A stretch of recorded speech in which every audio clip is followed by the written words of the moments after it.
What's up, everybody? It's Dre, EMIP, and back with Eric Rossi, the guy with the eye. You know him. If you follow me, you know him. Anyway, he's right here. He's on my channel. And today we're going to talk about pricing on websites. Different, you know, I know you're out there. You're a photographer. Perfect. Add it to the outtakes.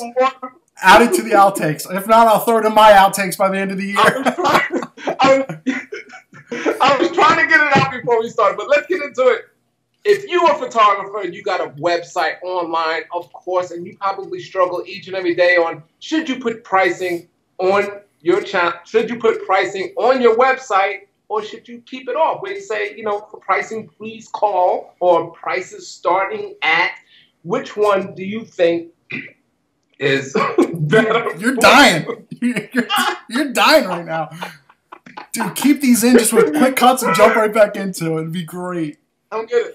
So which one? All right, forgive me. Y'all know I'm better than this. For some reason, I need some lemon or something. So which one you think is better for you? Me, Eric, I tried them both. I tried pricing on for a year. I tried pricing off for a year. And after thinking about it for all of those 2 years, actually I had pricing on longer. But then when people was like, you know, look at YouTube people, pricing off, you should keep it up. I was like, you know what, let me just see with this. I'm going to do it for a year. And then I had the pricing starting at such and such. Mm-hmm. I actually had a little everywhere, just call.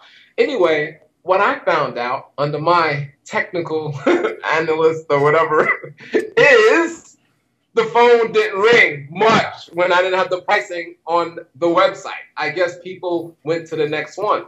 So you have to do what works for you, you know, and I feel that keeping my pricing on works for you. It's going to scare people. It's going to make people going to say I'm cheap or whatever, however you look at it. But here's number two. I did get some calls. Me, I'm not the greatest salesman. You know, I'm not that person that can sell you a car when you don't want a car. I mean, it's hard. I can't sell for shit. Just keep it real. My selling sucks. I can sell my work in photography. I can talk about photography all day, but when it's pricing and packaging and all of that stuff, I actually even simplified a lot of my packaging and stuff because I really suck at selling. And, you know, I'm doing what works for me, and I kind of lost my train of thought, Eric. It's all right. You can always cut. Say something. It's a power of editing. Well, no, I was letting you finish your thought, and then I was going to jump into. Yeah. I lost my train of thought. So I have, okay, so yeah, you got to be able to learn how to sell. So anyway, I found out that my selling skills suck. You know, so I went with pricing on the website. The phone still rings. As a matter of fact, I feel it rings more. And you know what? When it does ring, I got them. You know, all I got to do is sell on my personality, which I can do that, which I'm fun, exciting. You know me. Absolutely. Personality. And it's easy. I just open up my appointment book and put a date in. And so I have me personally, I have the website Sell For Me. My prices are there. You can look at them right now, nvmeimages.com, and that's my website. You might say I'm cheap. You might say I'm expensive. I don't charge enough. I don't care. Those are my prices. That's what I feel like works in my market. That's what I want. That's what I demand. And if you like my work, you definitely will use me. Absolutely. You know? So, yeah, how do you feel about that, Eric? Yeah, no, I totally agree. And that's one of the first things that I learned was try out different things. Try out certain different portfolios on your website. Try out putting, especially pricing was a big point to someone who I mentored under, or who mentored me, however it goes. And they said, you know, try a couple weeks of putting your pricing on, try promoting it with that. And this is going back a little while because I kind of found my way. I'll get into that. But then try it with, and you'll see, just like you said, the analytics of what works best for you. And like what you said, don't care about what other people think, if you're too cheap, if you're not, all that kind of stuff. It's how you value your time. That is the most important part of pricing. If you feel like you could get $700 for a wedding, even though it could be worth $2,000, holy hell, then you get it. I mean, you're not cheapening yourself out. You're valuing your own time. I'm not you. You're not me. I might like $100 for this. You might be like, dude, why isn't it $500? So it's always a very important thing. And I've come to learn that even the big-time photographers, like a Like you're familiar with a Peter Hurley, right? Yeah. Headshot photographer, and he charges upwards of $3,000, $4,000, $5,000 for a headshot shoot. And what you'll see on his website, you won't see a tab that says pricing. You won't see anything. If you know what you're looking for, there is a little star towards the bottom of his website that links separately to something else. So one of the biggest things that I've come to learn for at least myself is I am a custom rate photographer, so I'll build around what you need. I don't necessarily have something 100% set in stone like this 20-minute thing is set for this, because locations change, times change, and if you have something on your website that says, this starts at $30, something like that, people will take that too literally without thinking what else there is, like all the travel time, the travel cost to get to you. Because like you said, you're hiring me for my work. You obviously like my work over someone else, but you have to compensate for that. So the biggest thing I learned is to get personable, to get talking to someone, to at least get to an email, or if you can, get on a phone, and you go from there. And I don't put any pricing on my website because I want you to look at my work. It's not the best in the world. It's not the worst in the world, I hope. But you obviously called me. You're talking to me for a reason. And then we could talk about price, because I say I build to what you need type of thing. So that's how I feel about it. The dudes like Peter Hurley, I mean, we're not there yet. When you reach that level, they want, pricing is not even an issue. You know what I mean? They don't have to put you go into the best of the best. If you want the best, you're paying whatever he wants. Period. Yeah, when you have that reputation, you can put it online. Yeah. Because your name's already out there. But the biggest thing is just like people take the price too seriously. And if you are a small time photographer, especially in just one little local area or something like that, and the price might look low, even though what you're saying it will actually cost $100, then there could be this whole thing where like, well, why is this not 30, but you're charging me 150? Like, what's not fair about this? Well, it's like, well, read the fine print. So you can kind of handicap yourself that way, all depending on however it goes. So, that's my view on it. We could talk about prints.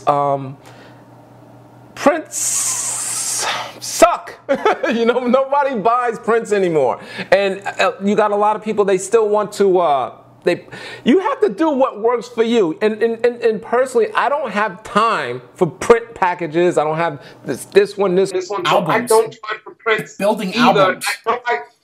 Building albums, wedding albums, all that kind of stuff. Albums. I just don't have the time. So I am, people look bad at it for the most part. I'm a shoot and burner, I guess that's what they call it.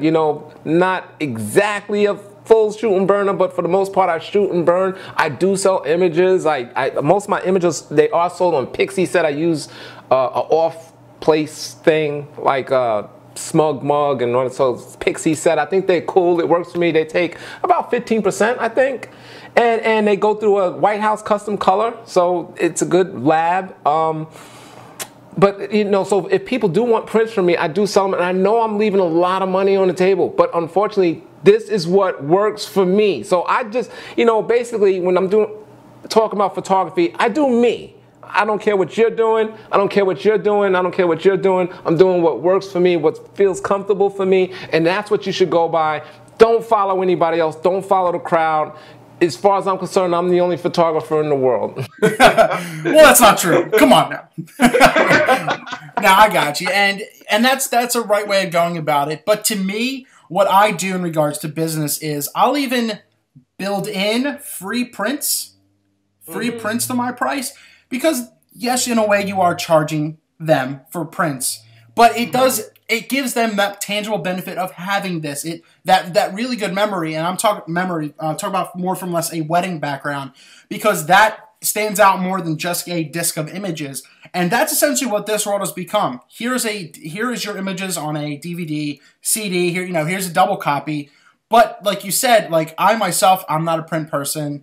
I just don't feel like it as well. And I don't feel like you could charge $100 a print, but I can charge them $150 for all of their images on a CD. And to me, that's fine. That's completely fine with me. So that's what this world has become. And it'd be interesting to see what anyone watching this video, their thoughts down below too about that. Is the print gone? Is the print tangibility done? Is it worthless? Is it something that you should cherish? It's a new era. The print days are our parents and their parents. These days, everything is here. This is all they show. I mean, I give away. That's a nice camera. Are you a photographer? That's a nice camera. Are you a photographer? Yeah. Do you do Instagram? And it's not like got two sides. Boom! What? Crazy. But anyway, what was I gonna get at? Sorry. Sorry. Okay. I give away free prints. One of my things I like doing, I give away a free 11 by 14.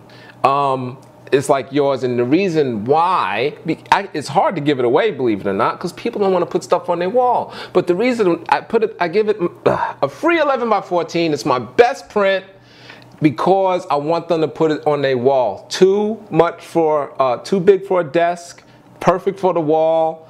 And when they put it on the wall, it becomes a conversational piece in their house if they actually hang it and they talking about you. And that's why I encourage. I mean, what does 11 by 14 cost? $5, you know what I mean? If that, exactly. Yeah, so to us, the photographer. Yeah, so if you're not watching this channel and you don't know what, us photographers, we don't pay a lot for prints. We charge a lot for prints. You can't reveal secrets. Come on, Dragon. But that's my thing. That's one of my sales. And you know what? I can't even give them that, to tell you the truth. I was like, yeah, 11 by 14. It's like, yeah, put it on your wall. And you go into people's houses today, they're clean. The walls are clean. I mean, it just is what it is. We can force. You